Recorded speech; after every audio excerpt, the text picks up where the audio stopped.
Abusia, Yamamuna Kwaba the back Lover Media, so you go some updates from vetting committee, no, Blend or Martinasi, na Omoto, Honorable Kwame Agboda, ano, Onoman Penny, Abonidin, say, Omamesha Kwanso.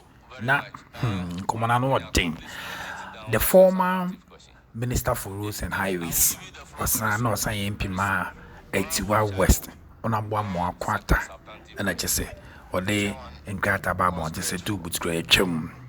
A bit generate issue be pray. Na ene bra ye bisa Kwame Onabo say na NDC no wajenche nse mo de ba na o say ye de ba pa ye de ba din no kwa ben so e na mo be ye no omo a na almost share two boots is on become disabled for to do not be almost more young than in someone of boss church. Once you drink two boots no emra back and open the rosa kill over media lovers TV Africa, but more the answer but drop you. I'm most grateful. Honorable nominee, one fine evening we're seated and a minister of state writes a letter asking that all toll booths and bridges suspended without recourse to parliament. First of all, I want to know your take. Legal or illegal, and what are the consequences? Then secondly, what is your position on the reintroduction of the toll booths? Thank you. Thank you, Chairman. The issue of Roadtoll is a matter that has attracted national attention. Our side has been consistent. I must take this opportunity to actually commend a former colleague in this house, Honorable Ediomi. Some time ago, when Honorable the former minister, Inusa Fuseni, was minister, the accruals to the road fund was just around 250 million annually. We sat down and found out that we could enhance that, which means more money will be made available to improve our road.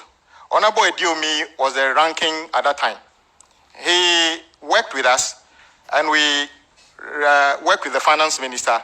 That is why you saw the road fund accruals increase in that year to 1.25 billion, and today it's over 2 billion.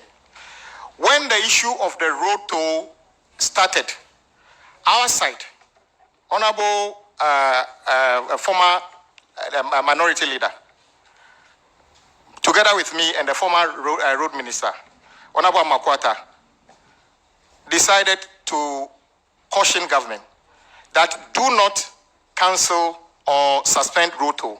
Let's rather find ways of plugging the leakages in terms of the collection and enhance it.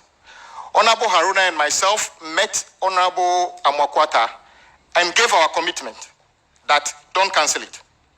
Indeed, we were surprised on the day the Roadtoll, they claimed they zeroed it. For me, it was an act of illegality. Yes, they said they just zeroed it. But it was a road fund has got an act. It's a law. So you couldn't unilaterally do that.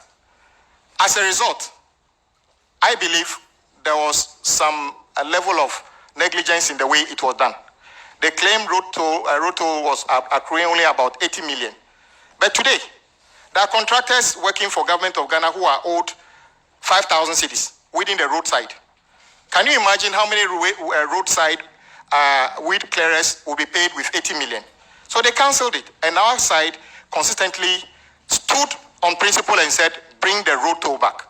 Yes, the road toll is coming back, but not in the form of building obstructions on the road for drivers to stop and somebody taking money from them.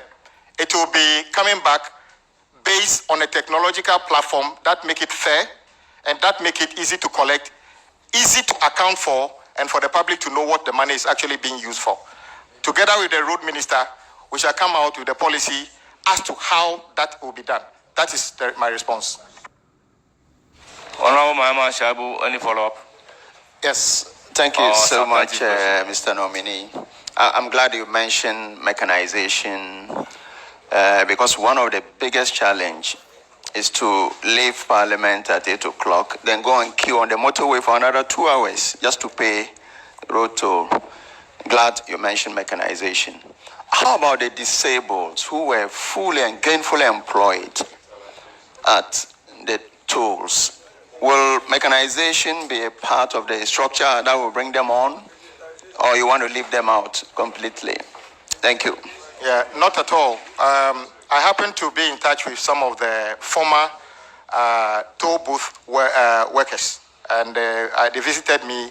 My colleagues on the road committee know, including my respected ranking Honorable Osei, knows that we've been meeting them. Some of them have moved on, looking for different jobs, but we know some of them are there. If we're going to run this on a new technological platform, we need to find out how many of them can actually participate, if they need retraining or whatever role they can play.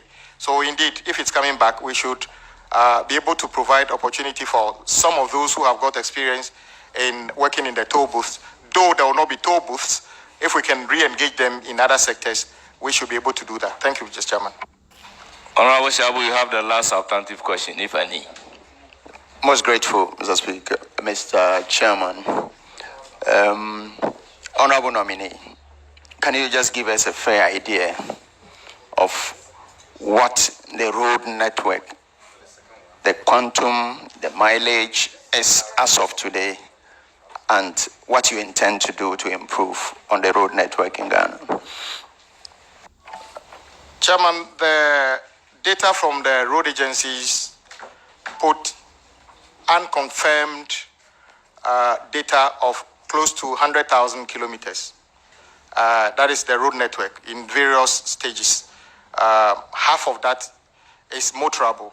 When I say motorable, it doesn't mean they are all sealed, but they are roads you can drive on. The other half is not in a state that is very good, so we need to work on them. Indeed, there are various degrees of road. The roads leading to farms don't have to be asphalted.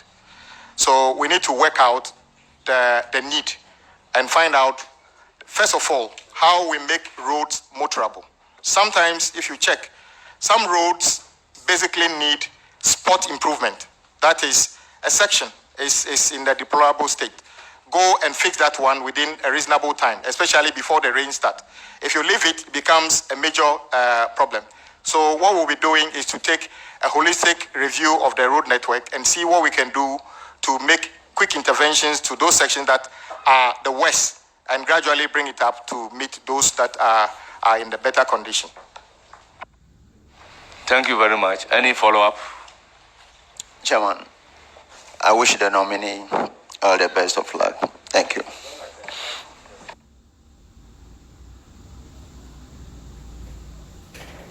Thank you very much. Honorable Chief Whip.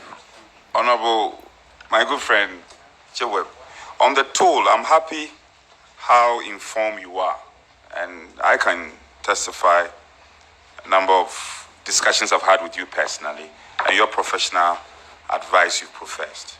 But I'm not a prophet of doom, though. I anticipate you are going to have difficulty because you have stood on political platform to say, oh, Ghanaians are suffering, cost of living is high and all, blah, blah, blah, blah, blah.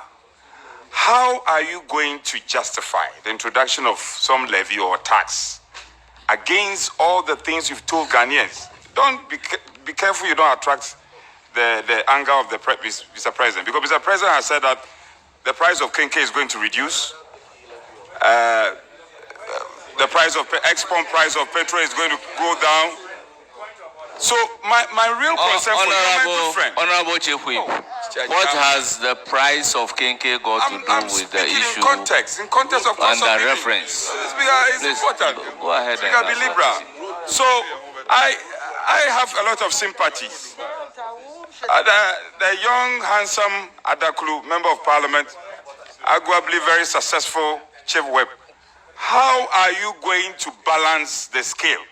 You are introducing a levy, a tax, and yet your party, who has won to become constitutional government, has said that cost of living is going to go down.